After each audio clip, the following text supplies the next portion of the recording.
Hey guys, Kenny here with the Top Deck Gaming. Now that the World Championship season is over, it's time to start looking forward to next year. So today we're going to talk about eels, or Gothitelle, energy switch? It's time to figure out this new format.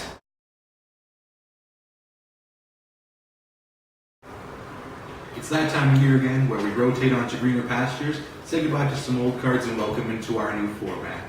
We're moving from our black and white on format all the way up through next Destiny's on. We lose a few key cards from a few key decks, so I'm here to talk about what we lost and what we got moving forward.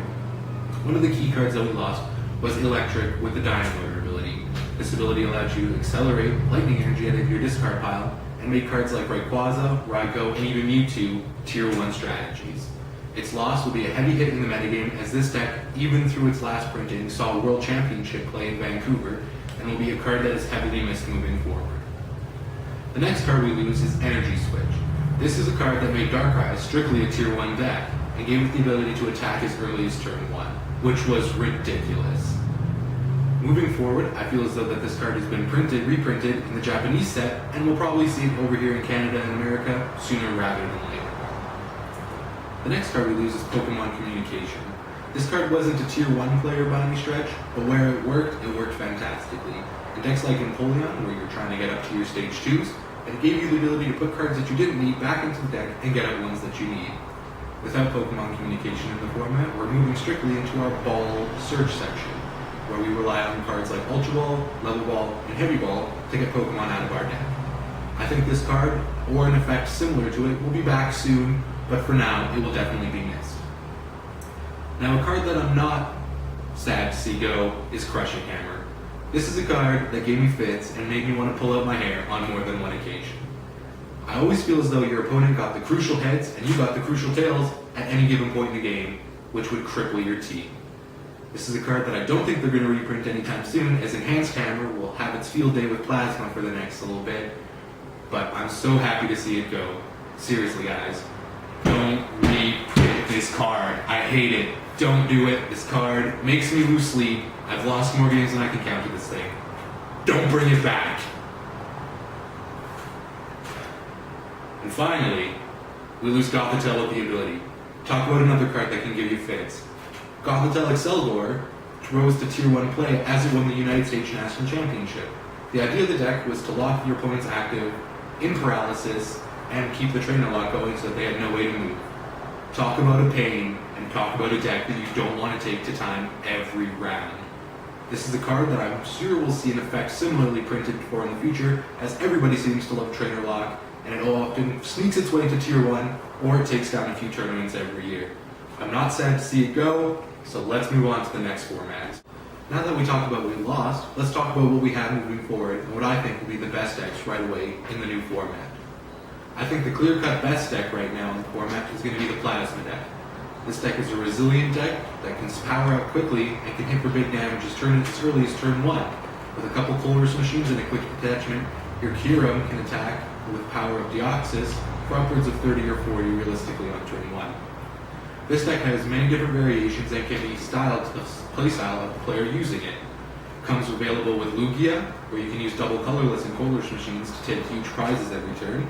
It also fits in with the Laser Bank combo, where you use Hypnotoxic Laser and Burbank City Gym to poison your opponent's Pokemon and take those key prizes on EXs.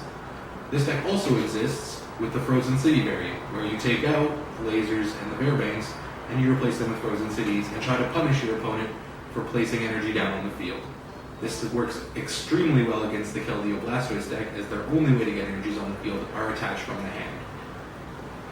Another deck that's going to be great out of the format is Darkrai, in all of its variations. The key ones are going to be Darkrai Hydreigon, with the ability to deny your opponent prizes by moving your energy around and then healing with Max Potion. Darkrai with Victini EX and Victory Piece. This deck will see most play in heavy Genesect metagames.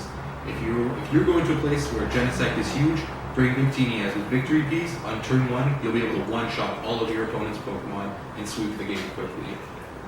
A deck that's also cropping up is Darkrai with Garbodor. It seems counterproductive because you're going to shut off your own ability, but what you do is you set up with Darkrai and you get your Night Spears ready, and then when you're ready to go, you drop your Garbodor, and then you shut off your opponent's abilities. The top decks in the format all run on abilities, so when you cut them off and you start Night Spearing, you're probably ready to win the game. This is probably the most patient of all the Darkrai decks, and you need to be patient to play it. Genesect Virizion will also be a huge player moving forward, as this is a deck that people feel as though they need to push the point on. I'm not 100% sold on this deck being great moving forward, as a single Victini EX and Victory Piece kind of sweeps your entire field. But it is hard to deny the ability of Virizion to shut off Hypnotoxic Laser. I think this deck will probably drop out of popularity quickly after Battle Roads and Victory formats. But until then, this deck will see heavy play, so you gotta come ready for it. Now, dropping off into some Tier 2 decks, we gotta talk about Empoleon with Execute. I think Empoleon will definitely see a rise in play as people are benching more and more Pokemon with the new strategies.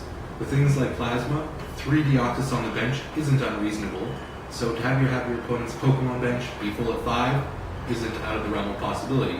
And with Attack Command, you'll be hitting for big damage with 1 energy. Execute works in the deck with Empoleon's Dive and Draw ability. You'll be able to throw Execute in the discard pile every turn, get him back, and continue to draw cards. Execute brings consistency to the deck, but without Pokemon communication, I can see this deck definitely staying on a Tier 2 status. And finally, Toolbox Sigilif. This is a deck that I'm, again, not 100% sold on, but I'll have to see moving forward. Your main attacker is a 70 HP Trubbish, but what it can do is put 2 Psychic Energy on it when you load 4 tools onto all of your Sigilifs, and it can very easily one-shot all the X's in the format. This is a deck where if you don't play around it correctly, you're going to lose to it. So, while I don't think it's a Tier 1 strategy moving forward, it's definitely a deck that you gotta watch out for, because people will beat you with it. So smooth saying that, our metagame will definitely be diverse in the first part of the new season. We won't be restricted to one deck, although I do believe that you will see Plasma cropping up and winning all of the major tournaments, just because it's going to be consistent. Now, do you have to play these decks? No. There's plenty of other great decks in the format, like Weavile with Execute, with the Vilify ability, but this deck that deck sets up way too slowly, in my opinion, to be Tier 1. I think we're going to have a very healthy metagame moving forward, especially with the removal of cards like Crushing Hammer. I'm excited to see what the new sets bring, but we're going to have a great metagame until then. And there you go, guys, our metagame report for now. We lose a lot of key cards in our black and white rotation, but we got a lot of sweet decks moving forward. The metagame's going to be diverse, and you'll have lots of sweet decks to choose from. So hold on, start practicing, and get ready for Worlds next year in Washington. So thanks for watching, please comment, like, and subscribe, and we'll see you in the next video.